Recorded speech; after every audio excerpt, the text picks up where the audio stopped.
Hey guys, it's your girl Shannon, and this is Mind Your Business with Shannon, where we discuss everything business and how to lead your best and balanced life. I had an opportunity to kind of sit and chit chat with Lakeisha Robichaux, who's the owner of Chief of Minds. Chief of Minds is everything human resources, payroll solutions, you name it. What you need for your business, especially on the back end, compliance issues, policy and procedures manuals, you name it, Lakeisha has it for you. So I want you guys to view this video, keep an open mind, because she gives wonderful nuggets that I know you'll be able to use. So let's go on ahead and get into the video.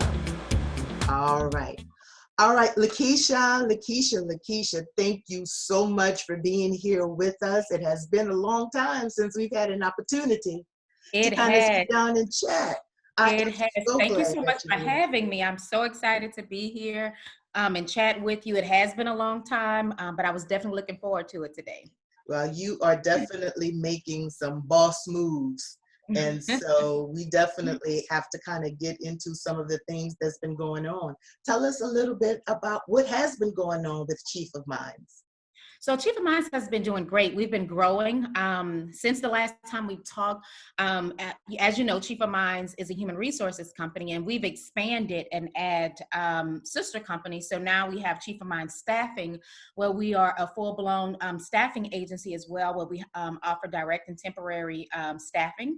And then Chief of Minds Insurance, where we offer employee benefits to our clients. So under All our right. umbrella, absolutely. So under our umbrella now, of course, we do the HR management, the payroll, unemployment claim management, and then also staffing and benefits as well. So we've been growing. God's been good by leaps and bounds, and so we're just continuing with that traction that we're on right now. All right. Well, that is perfect. Let me ask you something. When you started Chief of Minds, Mm-hmm. what type of problems did you see that you thought Chief of Minds could actually solve?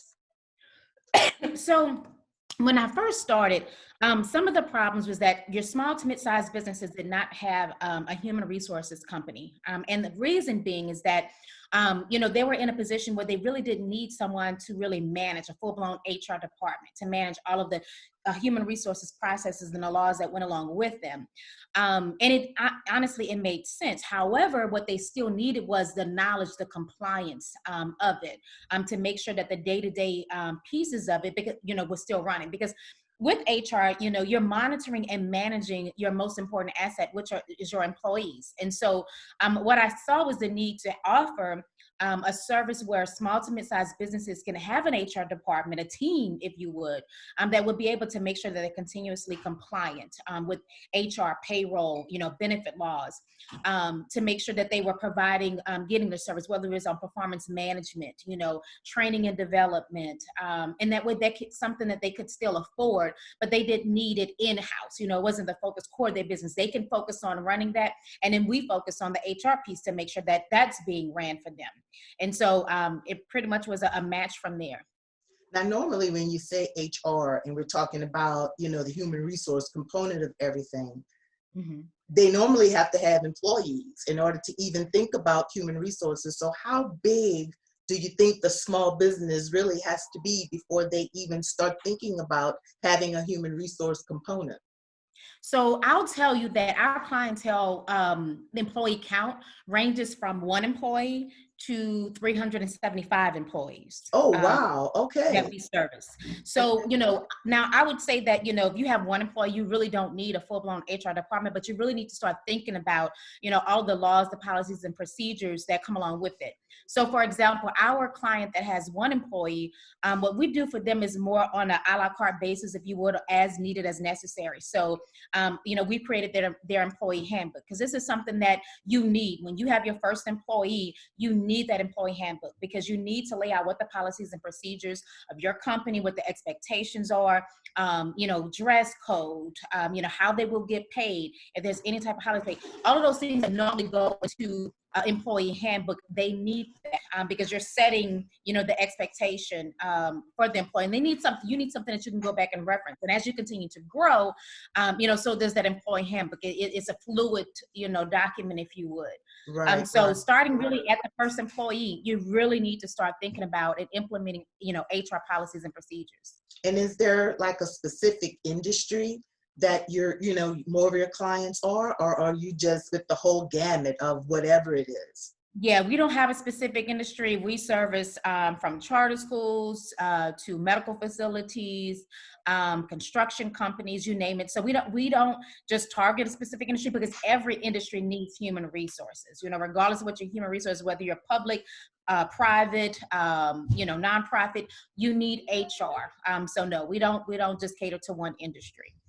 Well, you are definitely killing it out there. I am so proud of you, because Thank you so your much. level of Thank you. professionalism has just been A1, even from the first time that we met. I mean, we now have more of a friendship kind of talking, we can talk as girls, but the Absolutely. professionalism, I have always admired that with you. Thank you. Just I appreciate it. And same with you. Same with you. But thank you. Always professional. Thank you so much. All right. Now, for our newbies, our business owners who are thinking about starting a business, and right now it's still in the, I think I want to do this, is in the idea phase. When do you think the best time would be to actually get a business started? So as far as the best time to get a business started, there isn't a best time, if you would, if can say, well, this particular timeline. But I will say, in the idea phase, to really know is you really need to vet the business, the idea that you have, to make sure that it's something that's sustainable, to make sure that it's something that your audience wants. And to do that is asking. The better way, if you have an idea for a business that you want, you should have an idea of who your audience is, or you may have to test that to see who it might be. But you need to go out and test it, ask, would this be beneficial to you? Whether it's a product, if it's a service, a product, test it, do some giveaways on that particular product. If it is a service, you may want to offer it pro bono for a couple of, people, if you would, just to see how they like it. So not so much of a, the best time to start. Honestly, I would say, start vetting that idea now. Don't put it off. Don't wait till that perfect time. There is no perfect time, but start vetting the idea, so that way you can know if it will work. Would you have to tweak it? This may not be the correct audience for it. So you may need to, switch lanes for that. But there is no perfect time. So start that process right now, immediately, because if not, then you'll just keep putting it off tomorrow, and it will never happen. Now, that is so true. That is so true. I know for people that have either a service that they're trying to get out there, or a product that they're trying to get out there, a lot of times, like you said, they need to vet it. They need to see if it's something that people want. Can you kind of give them a few ideas of how to do that? Through social media, like you were saying, to ask, what would be the best avenue for people to actually, get that out there? Hey, is this something that you guys need or want, actually? Absolutely, yes. So social media could be a way, go live, to whomever you have as your followers, go to social media, ask them about it, talk about the service, ask for their input. What do they like about that service? Who needs it? Why do they need it? If you have friends and family, or if you have old classmates and colleagues, from school or what have you, go contact them, sit down with them, have a conversation, meetings with them, and ask them, hey, I have this idea, can you give me some feedback on it? Let them be honest, with you. Put a survey together, there you can use type form, if you're not comfortable, if, you can't do a meet, you can do something like this, a video conference call. But whatever questions that you may have about your idea, if you want to know if it's something that's going to grow, people need it, put it together. Going back to that survey, put some questions together, email it out. So that way it's anonymous, because some people may not want you to give you the truth. And, when you talk about friends and family, they're definitely great to start with. But you want to make sure that they're not trying to cover up their feelings or emotions about, the answers that they give to you. So maybe send it to them anonymously, do a link so that way they can really give you some real feedback on whether or not this is something that should grow, something that you really should do, or, maybe you need to, to go to different, sector if you would. But definitely ask, whatever it is, put it out there, ask so you can get some feedback from those who would be possibly your audience. And one thing that I do want to put out there, just because we both have kind of been in this game for a while now, if you want to be an entrepreneur, a business owner, you got to have some crocodile skin. Oh, okay? Yes. You have to. If you're going to go out there and ask for their opinion, you can't be upset by what you get. Exactly. Be ready for it. Yes. And it has to be constructive criticism. You've got to be able to take it, or you're not going to get to that next level. Absolutely. You have to take it. You have to welcome it. And you don't want feedback just from people that are going to just be, yes men, yes women, if you would. You want them to push you. You may have to pivot based on what they say, So if you have mentors, also seek that guidance, because if you're getting just a yes, you're not getting true back, and they're setting you up for failure, because right. We'll have some times where what you're doing is not working, and you may need to pivot and start all over, plan B, C, D, E, or what have you. But yes, as Shannon said, you have to have some you got to be tough about it and be ready. But you got to push through it. Whatever it is, take that advice. You may need to start all over, and that's okay. If you do, but just don't stop. Just keep pushing. Yeah. And would you agree that with trying to get a business started and getting that idea going, planning is everything. Getting realistic goals set is everything. But also, like you were talking about, I think you kind of touched on it a little bit, that you have to be flexible, because initially your plan might be A, B, C, D, and you might have to do A, D, F, Q, and then come back to B. So you have to be able to kind of talk a little bit about just maintaining some kind of flexibility. Yes, absolutely. As I said, you may have to pivot. And if you have to pivot, then go and see what that looks like. But don't be so stuck on, this is what my idea was. I don't want to move away from that, because there's multiple ways to get to what you want to get to what your goal is. You just may have to take different routes. So you have to be flexible on your ideas. You have to be flexible on the process that you may need to get there. Because thinking about and going back to what you said about planning, all of that comes to planning. You really need to, map out what your plan is, map out what your goals are, and then just make sure that you are being flexible with the goals. At one time, of course, you can always go with the SMART goals: specific, measurable, attainable, results oriented, and timed, are really good goals that you can go and set. But just know that with those goals, in order to get there, that you definitely have to be flexible. I can tell you just along my journey, when I first started Chief of Minds, I had to pivot several times, and what I wanted the goal to be, starting with human resources, and how I wanted to deliver it, and who my target audience was, how would I reach them? How do they know that this is a service that they really need? Because when people think about human resources, to be quite honest with you, it's always last, because, like, let me just get the business up and running. I can just do that later. And oftentimes the calls that we get are when they're in trouble. Okay. They have an employee that may be trying to sue them, or they need to terminate an employee, or there's some type of claim that they need to address. So it's like, I don't know what to do. However, that being said, I had to pivot with my plan on how I was going to reach my audience and the type of services that I was going to provide early on, so they can see the value and what that meant. So I had to be flexible with that, so that way they can really understand that right off the gate. Oh, look, we do human resource management. We can manage everything, for you when it comes to HR and compliance. I had to get them to really understand the value of human resources, how they had to be compliant before, we had the discussion on what HR management is, because oftentimes they didn't even understand what it is. So I had to be flexible and really work with my clients, so that way they can see the value. And then once we deliver it, it's like, okay, this is fantastic. This is something that we really, really need. So you have to be flexible. But I want to make sure that I say, but just don't give up, because oftentimes when you talk about flexibility and you may, have to pivot and change routes, you get discouraged. This is not working. How many times I have to, go back and reinvent the wheel? We're starting to scratch. Hey, but don't give up.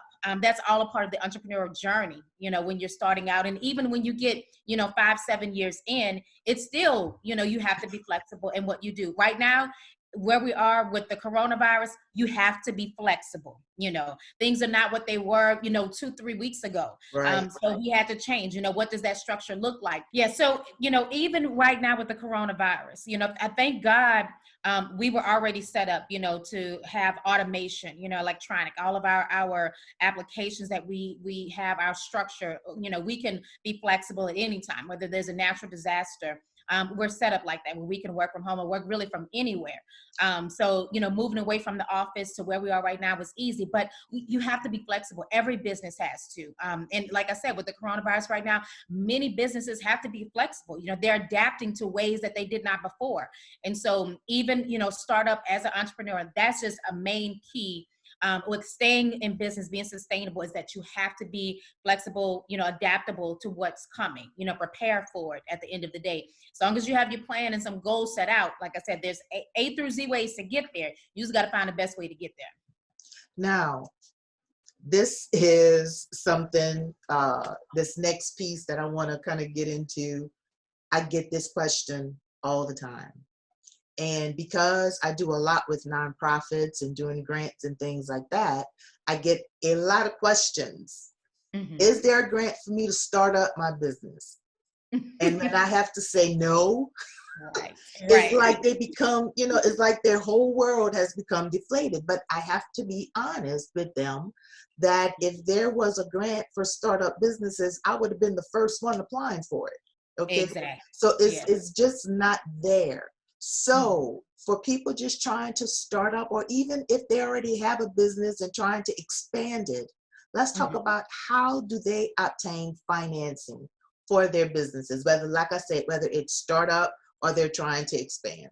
Yes. So as far as obtaining financing for your business, so I start with, of course, there's the SBA. SBA has loans with low interest rates. You can start there as far as financing. But let me go back a second, because when you're first starting up with financing, if you do not have to finance, I definitely encourage you to not to. If you can bootstrap this and, make it where you can maybe put some money set aside for it, you want to have to finance as less as possible, with your business, definitely. If that is not an option for you, then, you can go the way with financing. So SBA is one. There's loans that they have, but I also say, if you have a membership with a credit union, seek out your credit unions and then your local banks. They are very helpful when it comes to business financing. And credit unions, you'll probably find the opportunity to get financing from there before you really do actually a larger bank. So your local bank, your credit unions, make them your first stops there, because you'll see not only can you get loans, but line of credits. And I recommend a line of credit versus a loan, because, that's revolving. It's there if you need it, you pay on it, and it's there again, it's revolving. So versus a loan, that's where I would start from a financing standpoint versus, going to, a larger bank, especially if you're a startup, or even if you're expanding, start there and seek out a line of credit. But other ways that you can finance your business, when you're first starting out, depending on what your product or your service is, start reaching out to individuals that you think may get it, so that way you can get a fast start to really try to start financing your business, where you don't have to take out, options of line of credits or loans. platforms. If you can do that and start making money, a little bit faster, and of course the business grows, seek that. And then from an expansion standpoint, I will say this: lines of credit, even if you may not need them at the time, it's still good to have, because that money is sitting there, because you never know if there's an emergency.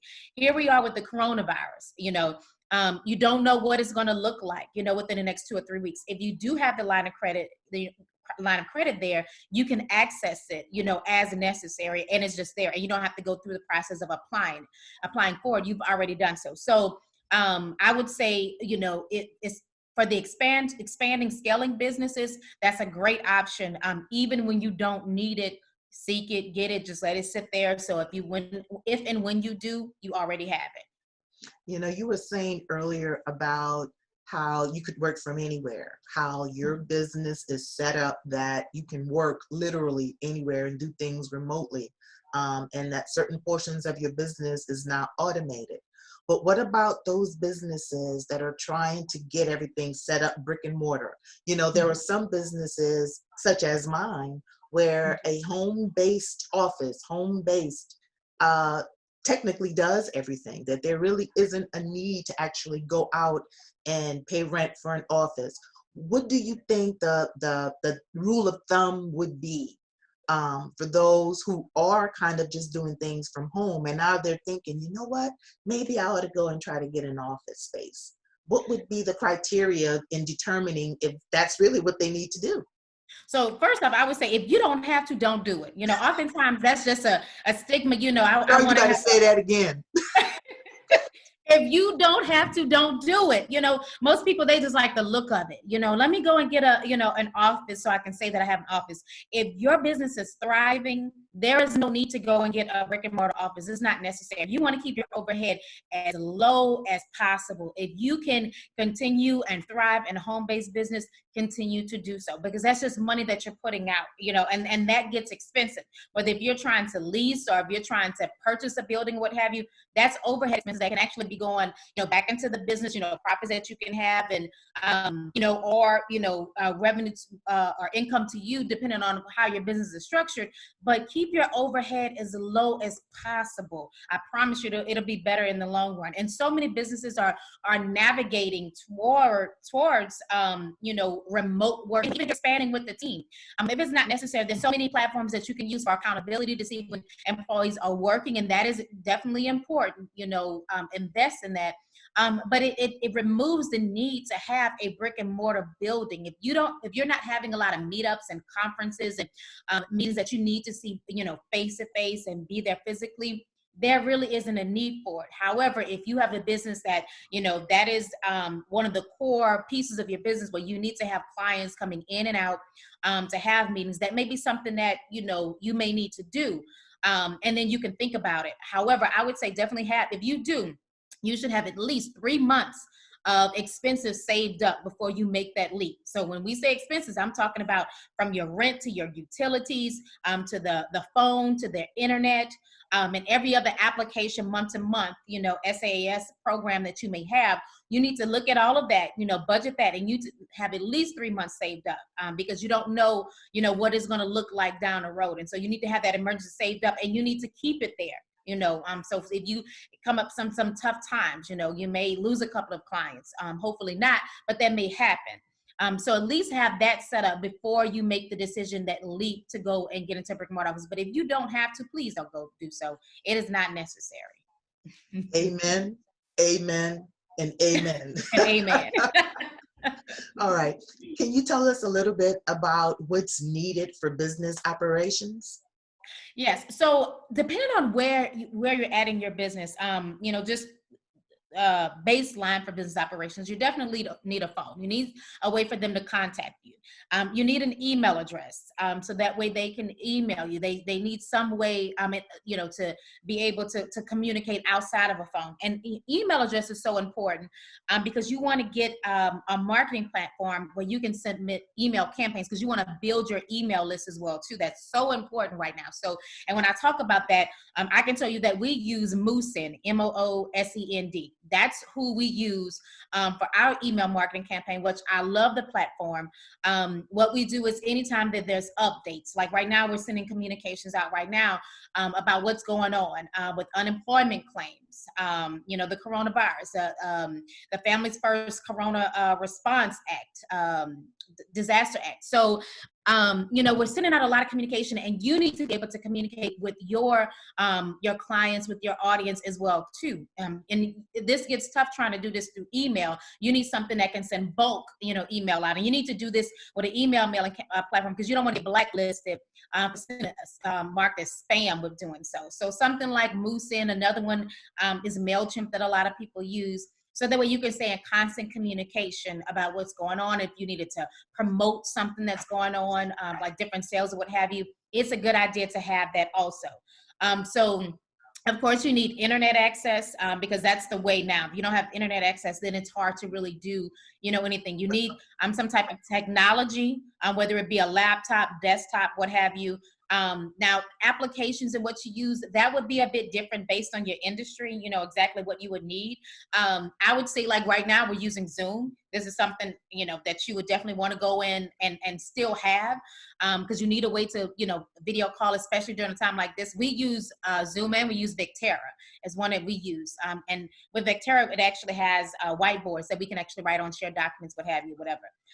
But that's definitely needed also. And then also accounting software. So like QuickBooks, as you grow your business, you need something where you can track expenses, you can invoice your clients.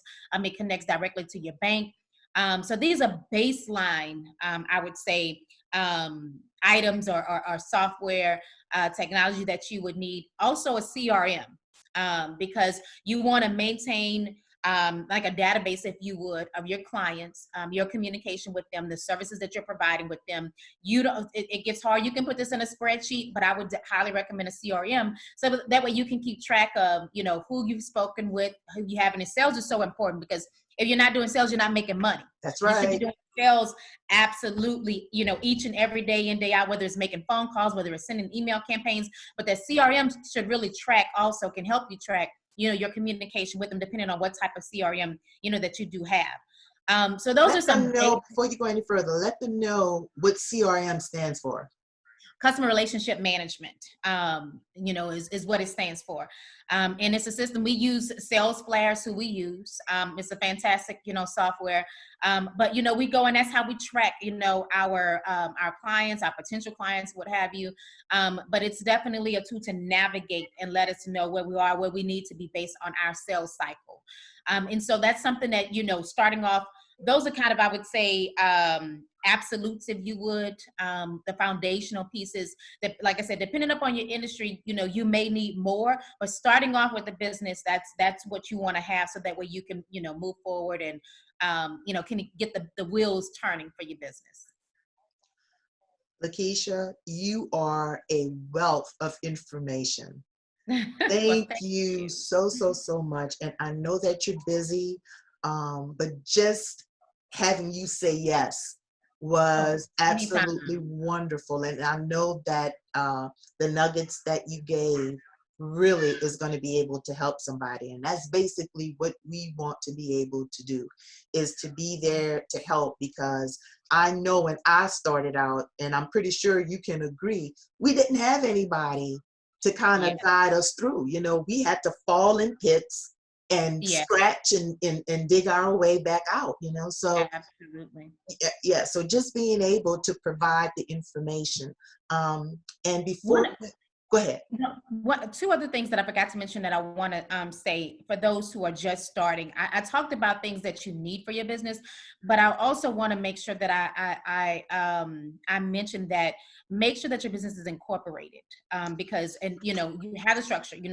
Whether you're going to be an LLC, sole proprietor, corporation, what have you, make sure that you are incorporated, that you are legal, if you would, and then make sure you have an EIN number that you can get directly from the IRS for free. This is really before you do anything else. please make sure that you have that, because it's going to be hard from a legal standpoint, and then also when you go and you file your taxes and different things like that. So if you haven't done that, definitely start there with making sure that that's done. So I forgot to mention those two, so I wanted to mention that. Well, I'm glad that you did say that, because I get so many people telling me I don't want to pay taxes. Well, then stop living, because You don't have an option. that's it. That's it. Exactly. That's it. All right. So let's just say, for instance, that you owe Uncle Sam $10,000. What that means is you had a pretty productive year. Yes. You Yes. know? And Yes, you have to prepare for that. I mean, you have to know, for instance, I know a lot of people don't pay attention to this, but on your W-2s, it lets you know how much is going to Social Security, how much is going to Medicare.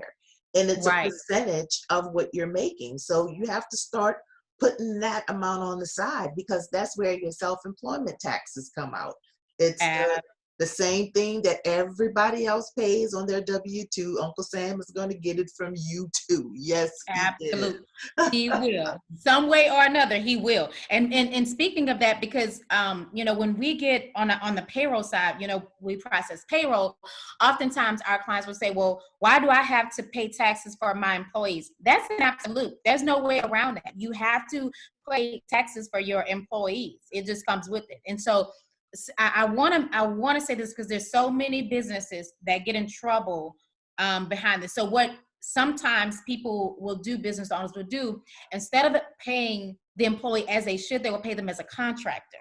And there is a difference, because contractors, of course, you don't pay taxes. They have to pay their own taxes. But if you have a schedule for that employee, you want them to report at a certain time, to get off at a certain time. If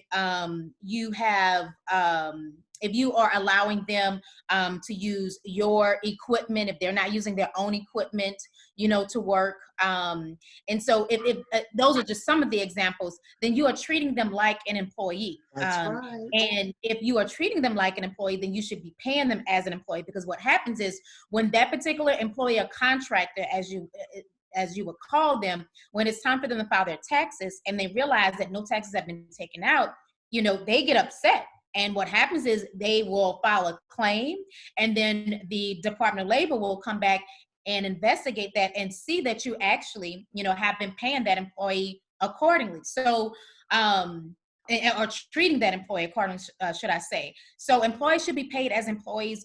Don't do it. You'll pay a bunch of fines and penalties for not paying an employee like an employee and trying to find a workaround by paying them a contractor.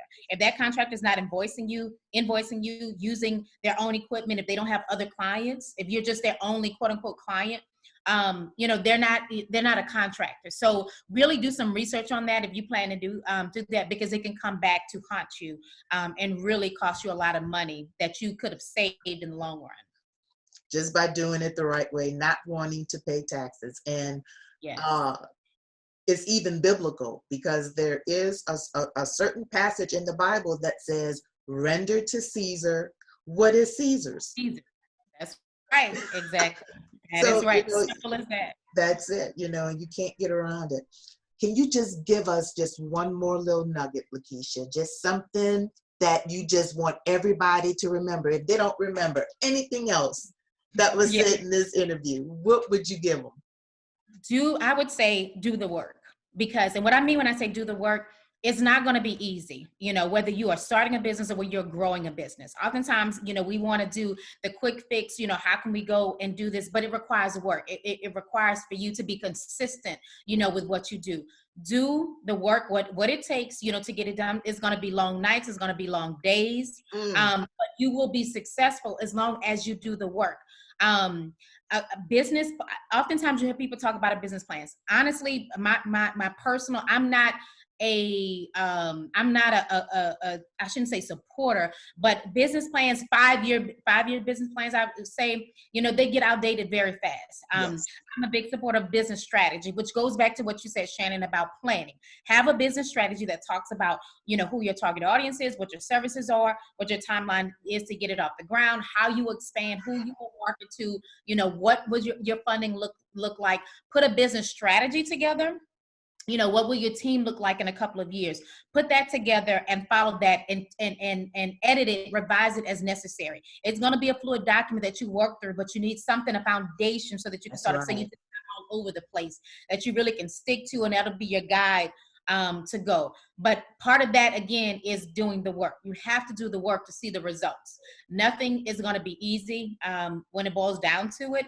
But if you can be consistent, test that idea. And even if when I say test the idea, that's not just for new business owners. Those are for your established ones that are scaling to grow as well too, because once you become to a certain point, you may want to add services, or products, Right. to have, but test it to make sure that it's something, and maybe something that your clients have been asking about, maybe complementary to what you do right now. But test it to make sure that it's going to work, for your business before you absolutely move forward. But in a nutshell, do the work, remain consistent, get your business strategy together, and you'll see the results. You'll reap the results. You reap what you sow. At the end of the day, you reap what Faith without work is is dead. dead. It is dead. Yes, Exactly. ma'am. Lakeisha, thank you so much. Thank you Thank so much. I got a lot out of it, so I know it's going to be you. I able have to just enjoyed reach it. so many. Thank you so much. Thank you for having me. I All right. appreciate it. It's been wonderful as always with you. I always enjoy our time together. Anytime, I'm looking forward to having a meeting or a video conference call with you. I'm excited. So Well, as I soon look as forward to we're able, we need to go and have some lunch. absolutely, absolutely. All righty. Thanks, Lakeisha. Have a good one. Thank All right. you.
you.